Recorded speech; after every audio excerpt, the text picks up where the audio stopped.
Hello students.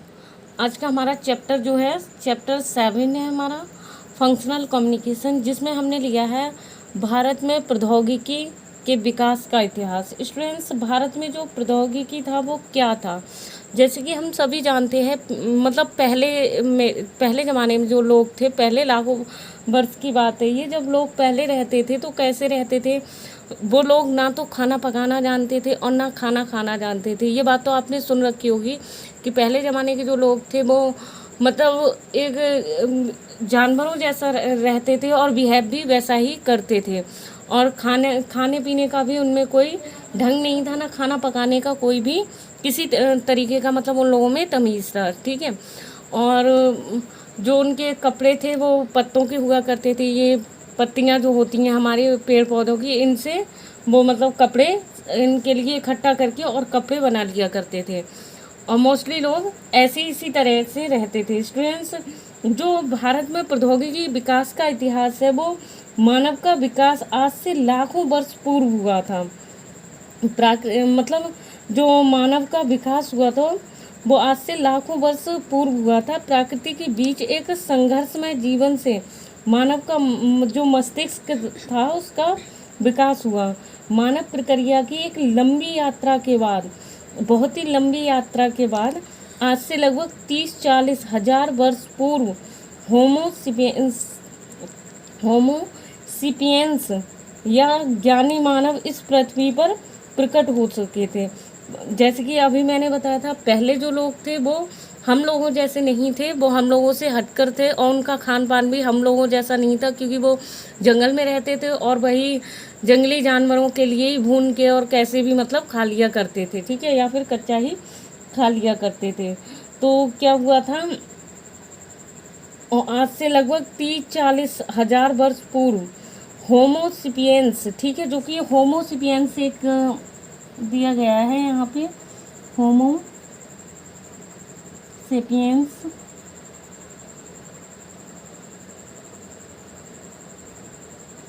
ठीक है, Homo sapiens या ज्ञानी मानव इस पृथ्वी पर मतलब प्रकट हो सके।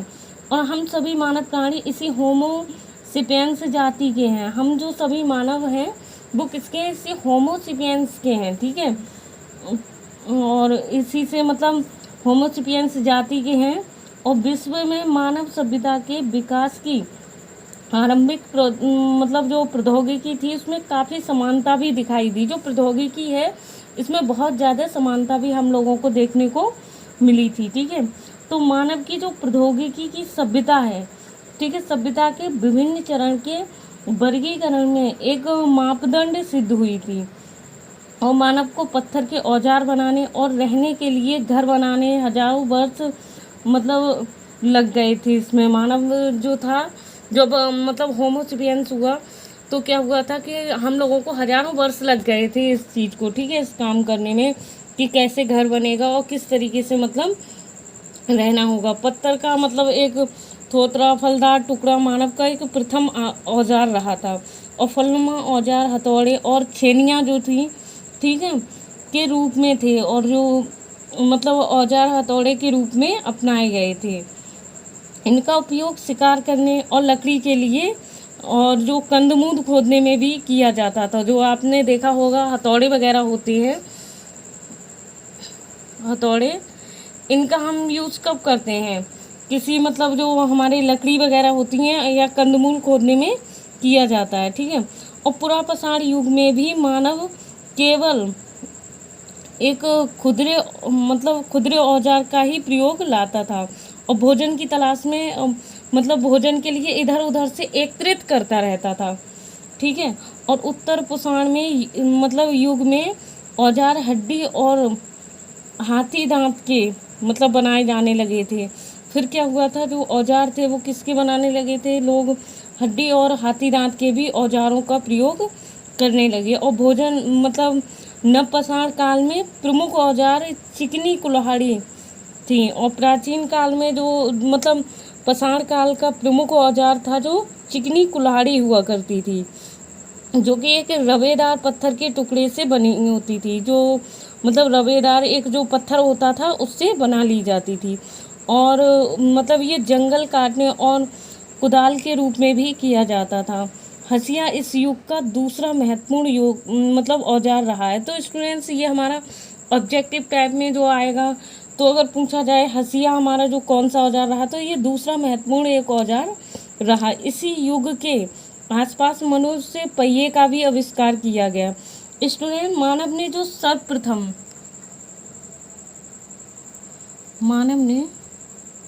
सर्वप्रथम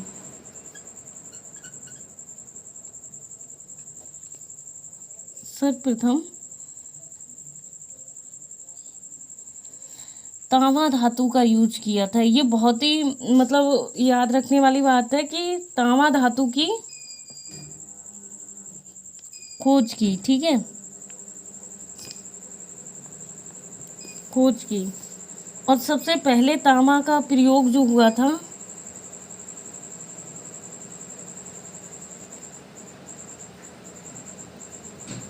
पहले तांबा का जो यूज किया, ठीक है, तांबा का प्रयोग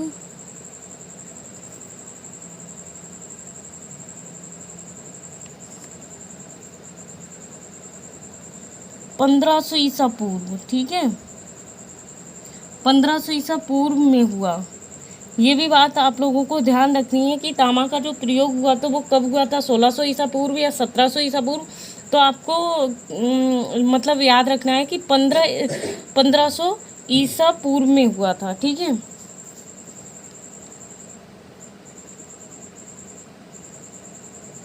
पूर्व में हुआ था। और हड़प्पा संस्कृति की सबसे बड़ी जो उस समय जो वो लोग थे वो प्राकृतिक तांबा ही प्रयोग में लाया करते थे। उस समय के जो लोग थे वो क्या करते थे स्टूडेंट्स, जो प्राकृतिक हमारा तांबा था उसका ही प्रयोग करते थे।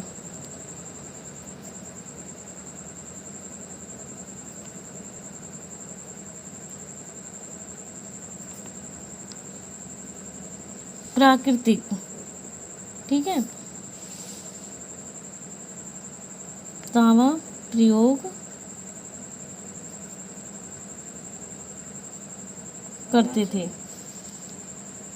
उस समय के जो लोग थे वो कैसा तांबा प्रयोग करते थे, एक मतलब प्राकृतिक तांबा ही प्रयोग में लाया जाता था। और तांबे के व्यापार में भी, जो तांबे का जो व्यापार था उसके विकास के साथ साथ तांबे के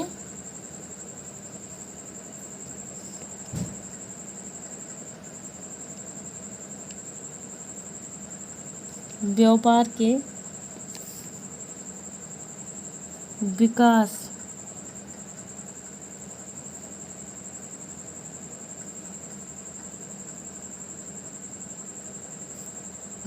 के साथ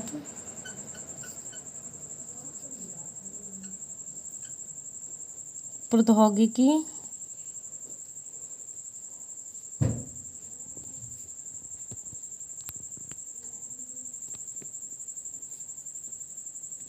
के क्षेत्र, प्रौद्योगिकी के क्षेत्र में तकनीकी, ठीक है,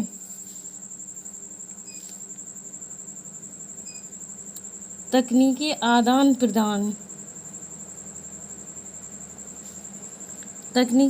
प्रदान जो था वो आरंभ हुए, ठीक है, तकनीकी का आदान प्रदान आरंभ हुआ। और बाद में लोगों ने जो तांबे के साथ टिन या जस्ते को मिलाकर कांसा नामक एक मिश्रित धातु बनाना आरंभ कर दिया। मतलब जो बाद में था, लोगों ने बाद में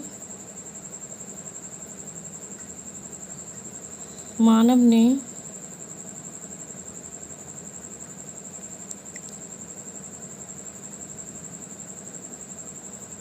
तांबे के साथ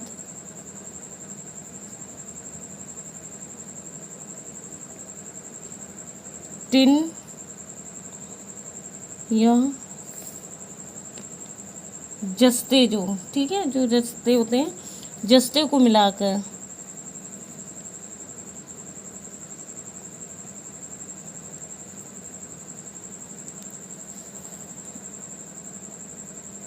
मतलब जस्ते को उसमें मिलाकर कांसा नामक, ये भी याद रखने वाला पॉइंट है, कांसा नामक, ठीक है, कांसा नामक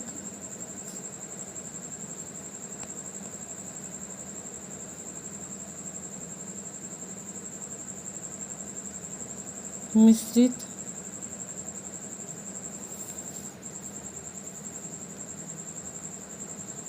धातु बनाना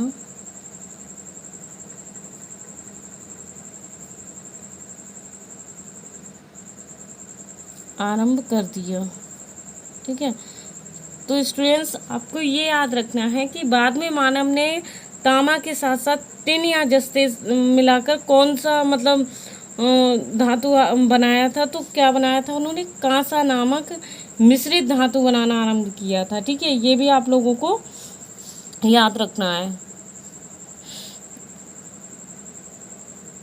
और इस तांबे से अधिक मतलब उपयोगी सिद्ध हुआ, ये जो हमारा धातु था वो क्या हुआ था, तांबे से ज़्यादा अधिक मतलब यूज हुआ था। ठीक है, बहुत ज़्यादा इसका प्रयोग भी हुआ था।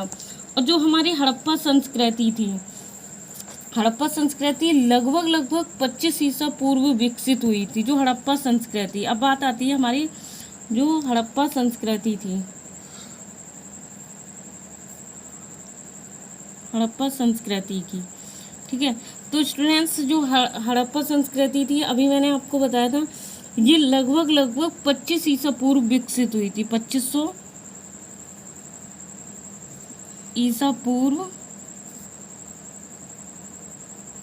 विकसित हुई। ठीक है, इसे भी आपको ध्यान रखना है। और हड़प्पी संस्कृति की सबसे बड़ी विशेषता, जो सबसे बड़ी विशेषता रही, वो सुनियोजित नगर व्यवस्था एवं वास्तुकला है। इसकी जो सबसे बड़ी मतलब विशेषता है वो क्या है, हड़प्पा संस्कृति की,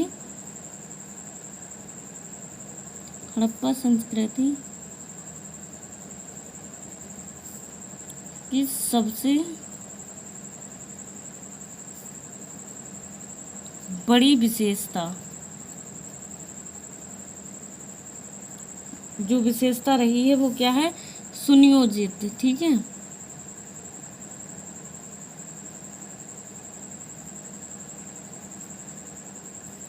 सुनियोजित नगर व्यवस्था है एवं वास्तुकला। ये भी आपको याद रखना है कि हड़प्पा संस्कृति की सबसे बड़ी विशेषता क्या है, तो सुनियोजित नगर व्यवस्था एवं वास्तुकला है। ठीक है, ये हमारे ऑब्जेक्टिव भी इसी से बन जाएंगे। ठीक है, इस काल में सबसे ज़्यादा जो है कपास की खेती, सूत तथा कपड़े का निर्माण होने लगा था। इस काल में जो हमारा होता है कपास, ठीक है, कपास की खेती और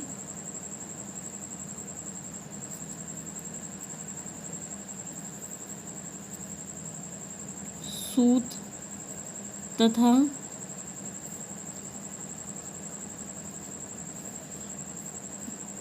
कपड़े का निर्माण होने लगा, कपड़े का निर्माण होने लगा। ठीक है, कपड़े का बहुत ज़्यादा मतलब इस काल में बहुत ज़्यादा मतलब प्रयोग में लाया गया। और व्यापार के लिए मुद्रा जो थी वो प्रचलन के लक्षण में भी इस काल में दृष्टिगोचर होती रही। ठीक है, और सिंधु घाटी सभ्यता में भी नगर नियोजन और वास्तुकला अत्यंत ही विकसित रही है। ठीक है, विकसित अवस्था में थी। और इस सभ्यता में सोना, चांदी, तांबा आदि धातुओं का भी प्रयोग होता था। जो हमारी सिंधु घाटी,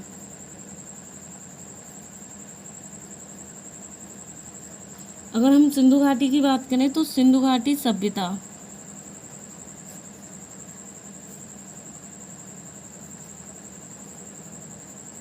में नगर नियोजन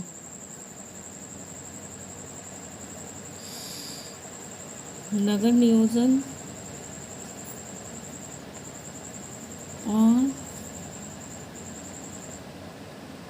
वास्तुकला,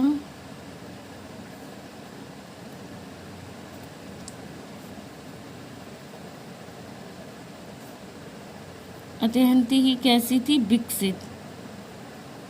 ठीक है, अत्यंत ही विकसित रही है और इस सभ्यता में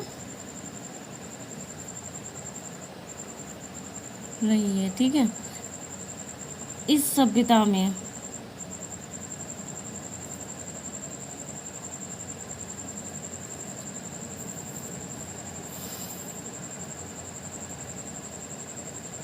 सोना, ठीक है, और जो था हमारा सोना चांदी, ठीक है, और तांबा,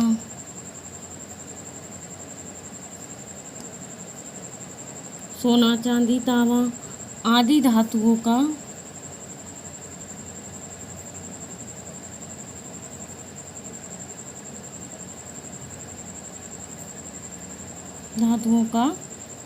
प्रयोग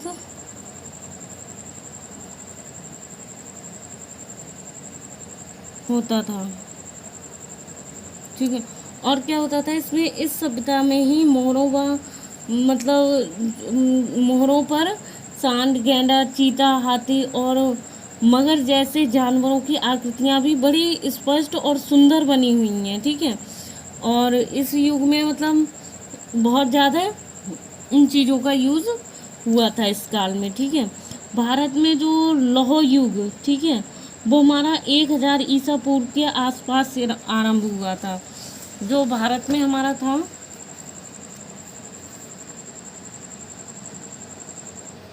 भारत में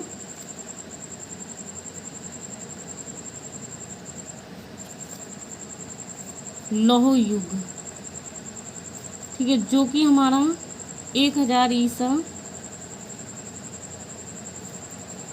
पूर्व में आरंभ हुआ। स्टूडेंट्स, इन पॉइंटों को आपको याद करना है। भारत में लौह युग कौन सी ईसा पूर्व में रहा, तो 1000 ईसा पूर्व, उसमें दे दिए होंगे हमारे जो भी ऑप्शन होंगे, तो ये आपके लिए याद रखने हैं कि 1000 ईसा पूर्व के आसपास ही आरंभ हुआ। ठीक है, लौह युग को वैदिक युग भी कहते हैं। लौह युग का दूसरा जो नाम दिया है, लौह युग को वैदिक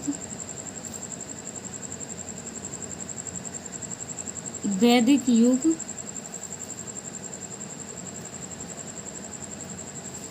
कहते हैं।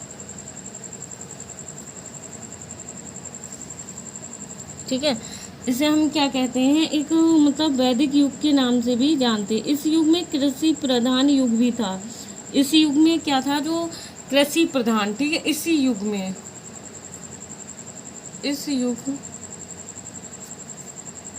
में कृषि प्रधान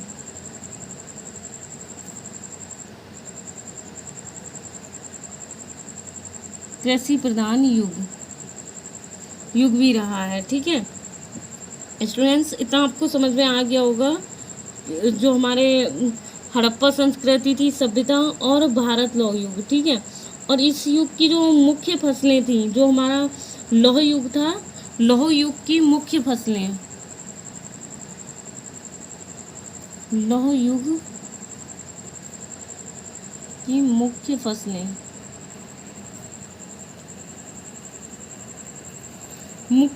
स्टूडेंट्स जो हमारी थी, वो थी हमारी जौ,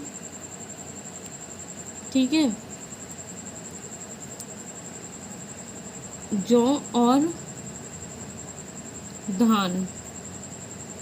स्टूडेंट्स, आपसे पूछा जाएगा जौ और धान किस युग की मुख्य फसलें रही हैं, तो लौह युग, या फिर हम इसे दूसरा नाम दिया है हमने वैदिक युग। ठीक है, तो इनमें से एक दे दिया होगा उसमें, लौह युग या फिर वैदिक युग, तो आपको एक पर टिक करना है। या तो वो वैदिक दे देंगे या लौह युग। ठीक है, तो आपको पता होगा कि लौह युग का ही दूसरा नाम क्या है, वैदिक युग है, तो समझ आ जाएगा आपको। हाँ, जो हमारी जौ और धान जो हमारी मुख्य फसलें रही हैं वो लौह युग की हैं, ठीक है। लौह युग, या फिर हम यूँ कह सकते हैं कि वैदिक युग की रही हैं, ठीक है। और इस युग में जो सिंचाई के लिए कुएं, तालाब और मतलब जो नालियों की अच्छी व्यवस्था थी। जो हमारे लौह युग है इसमें क्या था, कुआं और तालाब की बहुत ज़्यादा मतलब अच्छी व्यवस्था रही थी। और मतलब अच्छे से मतलब और व्यवस्था भी बहुत बढ़िया रही थी इसमें, ठीक है। और हमारे देश में अश्विनी कुमारों की औषधियों का जनक माना जाता है हमारे देश में। ये भी एक आपको याद रखने वाली बात है हमारे देश में, ठीक है।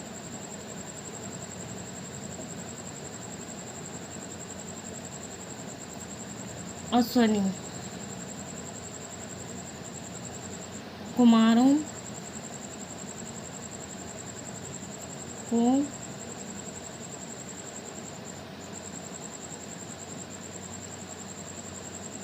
औषधियों का जनक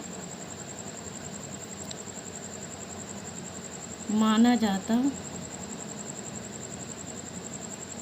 ठीक है। जो औषधियों का जनक किसको माना जाता है, तो औषधियों के जो जनक माने जाते हैं वो अश्विनी, ठीक है। यहाँ पर अश्विनी है, अश्विनी कुमार को औषधियों का जनक माना जाता है, ठीक है। औषधि विज्ञान के अतिरिक्त जो हमारे अश्विनी कुमार शैल्य, ठीक है, चिकित्सा में भी कुशल थे। उन्होंने रोग मतलब इन्होंने क्या किया था, जो रोग के मुख्य कारण वात, पित्त और कफ, 3 विकारों को मतलब बताकर रोग मुक्त होने का, ठीक है, रोग से मुक्त होने का जो रहस्य था वो इन्होंने खोला था। तो कौन कौन से रोग मुक्त होने का रहस्य खोला था उन्होंने, एक तो वात था, पित्त था और कफ, ठीक है। तो वात, कफ और जो पित्त होता है, ठीक है। तो इन्होंने इसका रहस्य मतलब खोला था, ठीक है। 3 विकारों को बताकर रोग मुक्त, ठीक है, होने का रहस्य खोला था। आज भी सभी लोग मतलब जो सभी रोगों की जड़ में ये 3 विकार बहुत ज़्यादा देखने को हमें मिलते हैं, ठीक है। तो ये आपको समझ में आ गया होगा स्टूडेंट्स, जो हमारी मतलब लौह युग की मुख्य फसलें, ठीक है। भारत में लौह युग जो था वो कब आरंभ हुआ था, ये आपको समझ में अच्छे से आ गया होगा।